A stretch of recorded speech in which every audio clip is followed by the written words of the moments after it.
सद्गुरु भगवान की, रामचंद्र भगवान की, द्वारकाधीश भगवान की, बजरंगदास पानी। बोलो भाई सब संतों की, अपने अपने अपने अपने महाराज की। ओ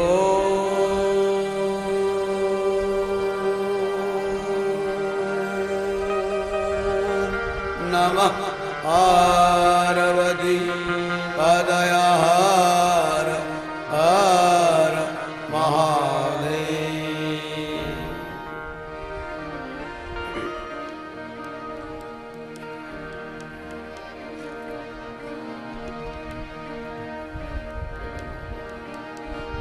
ગાયની ભેળ આ જગતમાં બધાય કરતા મોટા મોટો તો ગાય, ગંગા કરતા પણ મોટી.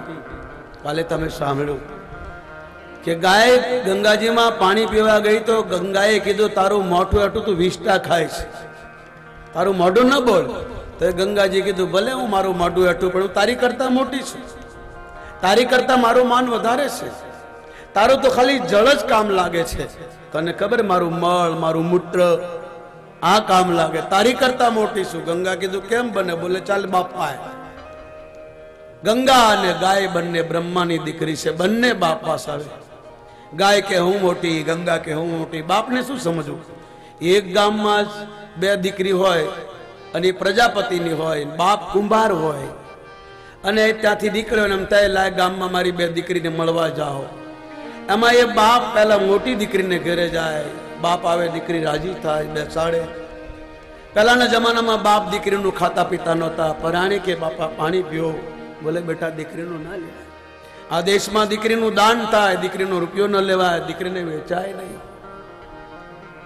દીકરીને વેચનારને બહુ બહુ પાપ છે, દીકરીનો પૈસો લેનાર વ્યાજ લેનારને બહુ પાપ.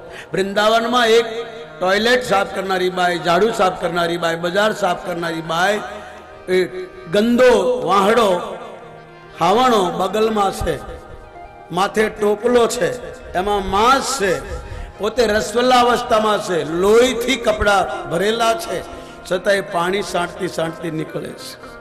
તમારી જેવાએ કોઈ પૂછ્યું કે આ તું પાણી કેમ સાંટતી? બાઈ બોલી કે અહીંથી એક ધરધણીએ ગાયને છોડી મૂકી, સાંજે દૂધ પી જાય છે, ગાયની સેવા કરતો નથી, એની મને આ ભરસેટ ન લાગે એટલે પાણી સાટું છું.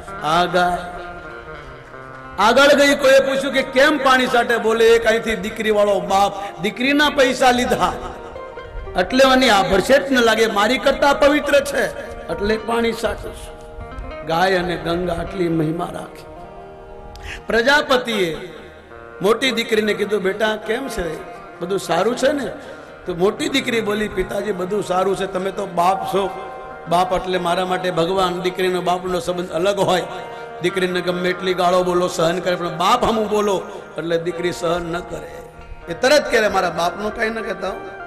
આવો સંબંધ ધરાવનારી દીકરી એમ કે પિતાજી ભગવાનને પ્રાર્થના કરજો કે જલ્દી વરસાદ આવે.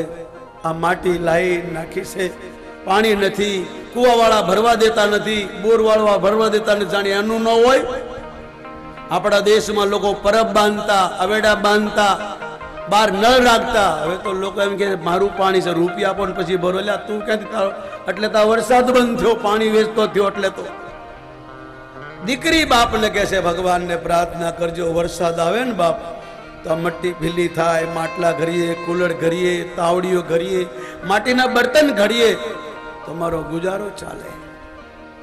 બાપ દીકરીના માથે હાથ મૂકે, બેટા હું ભગવાનને પ્રાર્થના કરું જલ્દી વરસાદ થાય. હવે જાઓ ભાઈ. બોલે જાઓ. પછી ત્યાંથી નીકળ્યો નથી, લાય નાની દીકરીને મળતો જાઓ. નાની દીકરી પાસે આવે છે, દીકરીને બાપ આવતો જે દોડી પિતાજી પધારો પધારો બેસાડે. બધા સમાચાર પૂછ્યા. બાપાએ કીધું મોટી બેનના ઘરે ગયો તો મને થયું નાનીને ખબર પડશે, દુઃખ લાગશે એટલે બેટા તને મળવા આવ્યો. બધી શાંતિ છે ને બાપ? દીકરીએ કીધું પિતાજી બધી શાંતિ છે પણ ભગવાનને પ્રાર્થના કરજો વરસાદ ન થાય. આ નિભાણો ખડક્યો છે, વરસાદ થશે, પલ્લી જશે, તમે રોટલા વગરના રહેશો. બાપને હું સમજવું? એક બાપ કહે છે વરસાદ થાય એવું કરો અને બીજી દીકરી કહે છે વરસાદ ન થાય એવું કરો. બાપને શું? મોટી દીકરી એમ કે વરસાદ થાય તો કહેજો, ભગવાનને પ્રાર્થના કરજો. નાની દીકરી કહે છે વરસાદ ન થાય એવું કરજો. આવી બ્રહ્માની સ્થિતિ થઈ. બ્રહ્માએ કીધું મારા માટે બે દીકરી બરાબર, હું તમને આનું સમાધાન નહીં આપું. સંત પાસે ચાલો. સંત એટલે ભગવા પહેર્યા નહીં, આમાંય કોઈ હોય, તમારામાં હોય. રામે તો વિભીષણ ને સંત કીધું કે રાક્ષસ ને તુમ હી સમાન સંત પ્રિય એવું નથી. જેને ભગવા પહેરીને પ્રણામ કરીએ પણ આમાંય હોય, આ બાપુમાંય હોય, બાપુ પોતે જ છે, તમારામાં હોય, સાડીમાં હોય, પેન્ટ બુશર્ટમાં હોય.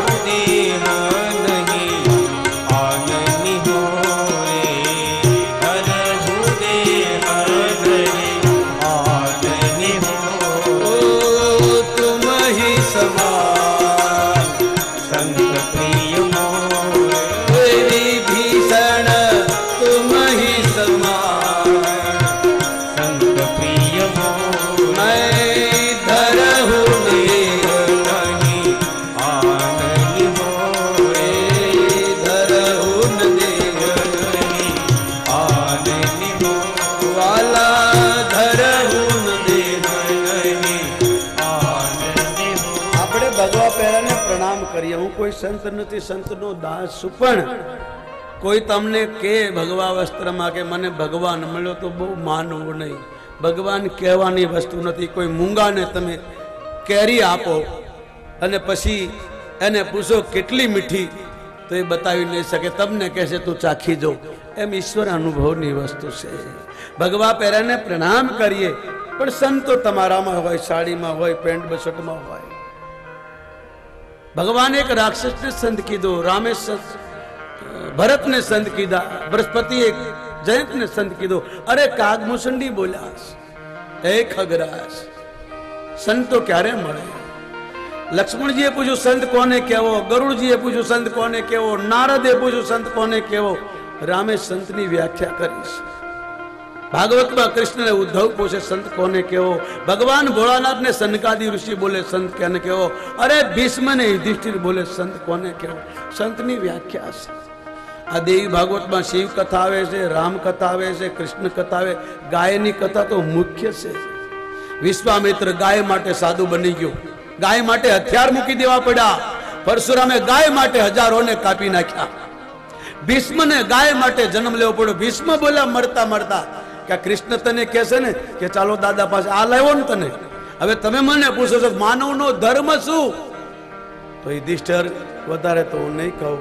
માનવનો ધર્મ પેલું ગાયનું પાલન. મોટા મોટો ધર્મ હોય. આ મંદિરો તો બહુ બની ગયા. મારા બાપ બહુ મંદિરો બન્યા ને આ દેશમાં તો તોડવા વાળા બહુ આવ્યા. જેને જરૂર છે એને મદદ કરવાનું નામ જ ધર્મ. કૃષ્ણ કહે ધર્મે રક્ષતો રક્ષતા. ધર્મ કોને કેવો? રામ બોલ્યા ધર્મ ન દૂસરા સત્ય સમાના, મન દૂસરા સત્ય સમાના, આગમ નિગમ. આ ભગવાન કહે છે હું નહીં, આ શાસ્ત્રો કે રામ બોલ્યા આગમ નિગમ.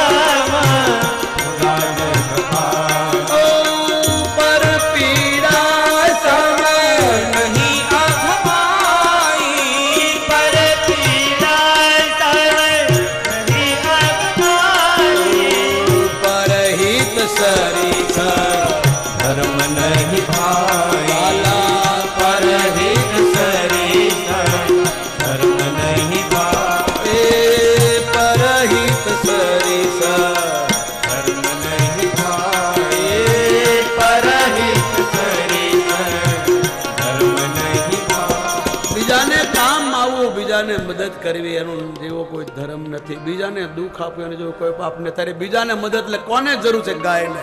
હોસ્પિટલો બની ગઈ, સ્કૂલો બહુ બની ગઈ, બનાવો. મંદિરો બહુ બની ગયા. હવે ગાયોને જરૂર છે. ગાય મરશે તો અહીં કોણ બચશે? આ ભીષ્મ બોલ્યો છે યુધિષ્ઠિર